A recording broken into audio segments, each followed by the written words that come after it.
Halo, bismillahirrahmanirrahim. Assalamualaikum warahmatullahi wabarakatuh. Ketemu lagi dengan saya Asep Alamaya di channel Tani 19, channelnya Tani Pemula. Alhamdulillah sahabat, hari ini saya masih bisa berbagi konten dengan sahabat-sahabat semua, tentunya masih seputar pertanian dan perkebunan. Nah, karena saya baru sempat lagi bikin video durasi panjang ya, karena sibuk juga. Jadi khusus untuk kali ini saya akan membahas mengenai alat ukur ya, karena ada kaitannya dengan bidang saya, pertanian, perkebunan, dan bahkan perikanan juga ya, karena saya coba R&D di hidroganik, hidroponik, serta bioflok ya. Nah kebetulan saya akan kalibrasi alat yang untuk digunakan di budidaya bioflok dan kombinasi dengan hidroganik ya, tentunya tanaman juga. Nah, alat ukur yang saya akan gunakan ini adalah pH meter. Nih, pH meternya bukan untuk tanah ya. Kalau untuk tanah di video sebelumnya sudah saya share ya. Ini pH meter untuk air. Jadi karena hidroganik itu kaitannya dengan hidro itu air ya. Dan organik juga. Serta bermain kita dengan pupuk atau nutrisi juga yang kita buat ataupun ya yang sudah jadi. Nah, di sini saya akan tunjukin ke sahabat-sahabat semua cara melakukan saya kalibrasi ya. Kalibrasi alat ini sangat penting.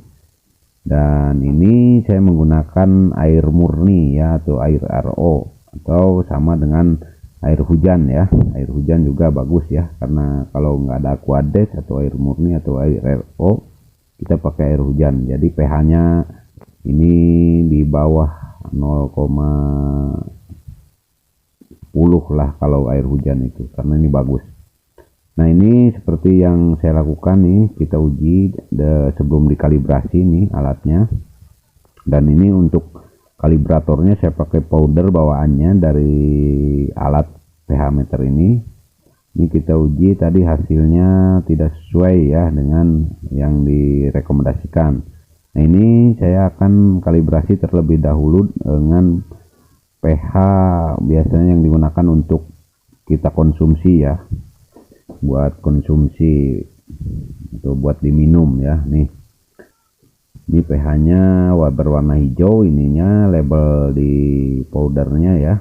Ini sebagai kalibratornya sahabat ya. Nih setelah saya tuang nih, saya tuangkan pada air murni atau air RO atau air Aquades ya, karena non mineral. Nah setelah itu kita kocek air tersebut. Ini airnya sekitar 250 gram ya, 250 ml. Ada petunjuknya di kalibratornya. Nah oke, kita on kan posisinya, lalu kita masukin ke air yang sudah kita siapkan. Di sini tunjukin langsung 6,68 ya. Tuh di sini kan standarnya 6,86 nih. Ini serbuk atau powder ini emang udah pH-nya udah akurat ya. Dan tujuan kita kalibrasi juga untuk akurat atau akurasinya tepat ya, untuk di bioflok atau ditanam di air-air yang akan jadikan kita bahan pupukan atau lainnya ya. Nah ini kebetulan yang saya pakai ini untuk pengujian air yang bisa kita konsumsi ya, jadi yang tidak terkandung dengan kandungan non organik ya, yang tidak bisa larut.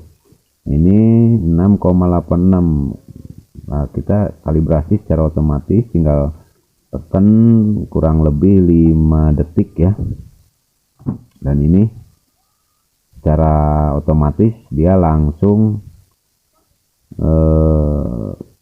ke standar yang diwajibkan di sini ya.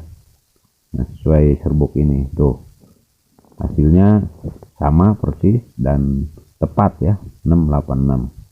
Oke, ini yang pertama sudah saya kalibrasi dan hasilnya bagus. Airnya kita tidak buang, langsung tampung, karena untuk kalibrasi ulang lagi di kemudian hari atau mungkin 6 bulan sekali atau 1 tahun sekali ya, kalau dirasa alat itu sudah mulai sering kita pakai.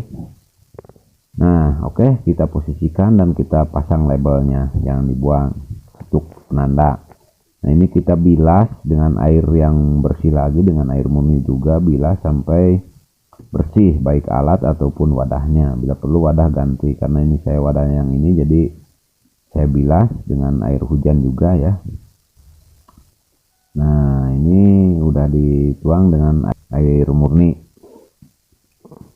Oke, nah jadi ini kita kalibrasi dengan yang kedua ya. Nih, yang kedua ya.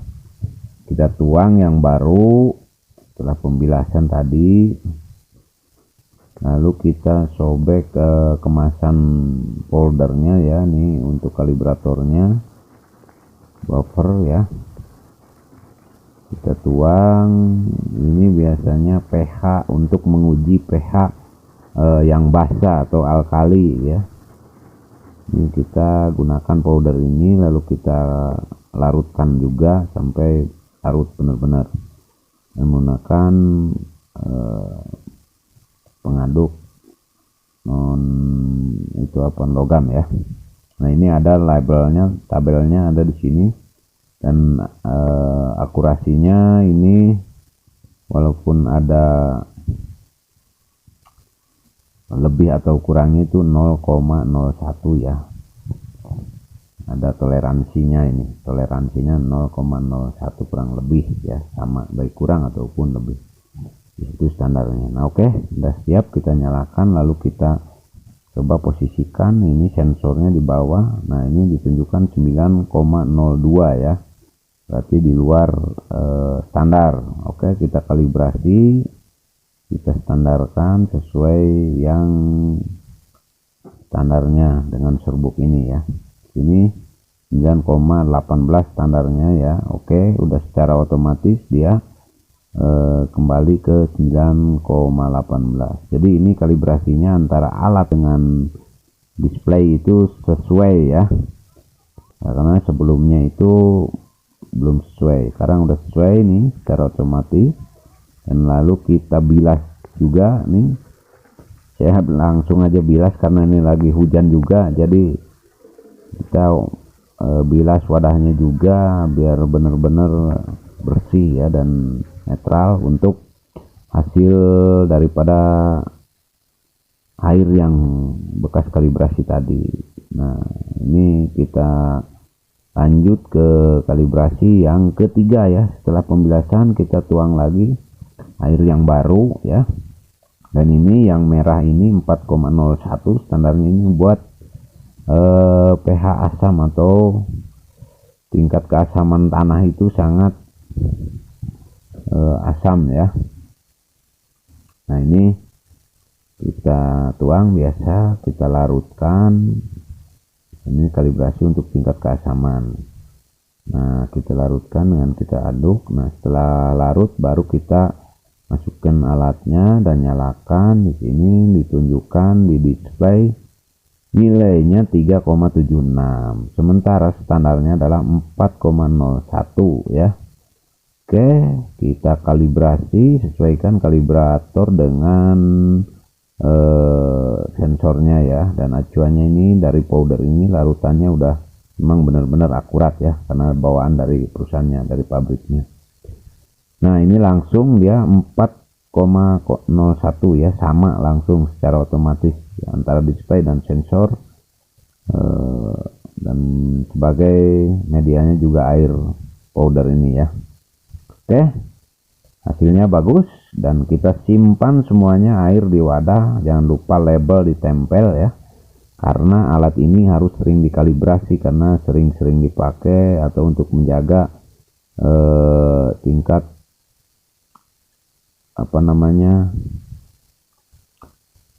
penyimpangan ya, penyimpangan daripada hasil yang kita uji. Dan di sini kalaupun normal, ini kalaupun sudah terkalibrasi semua alatnya, ada toleransi memang kurang lebih 0,01 ya untuk pH ini. Oke, kita simpan, kita amankan, dan di kemudian hari atau di 6 bulan atau 3 bulan kita bisa pakai kembali selagi air itu tertutup. Simpan dengan aman ya sahabat ya. Oke, sekarang itu serba mudah, jadi tetapi kita harus paham, jangan ketika kita punya alat langsung kita pakai dikira bagus, ternyata hasilnya tidak sesuai dengan hitungan atau hasil ujinya bisa ngaco ya, dan akan merugikan kita juga. Oke, kita bilas, kita bersihkan, kita keringkan, dan kita simpan, dan alat ini siap dipakai ya, siap digunakan.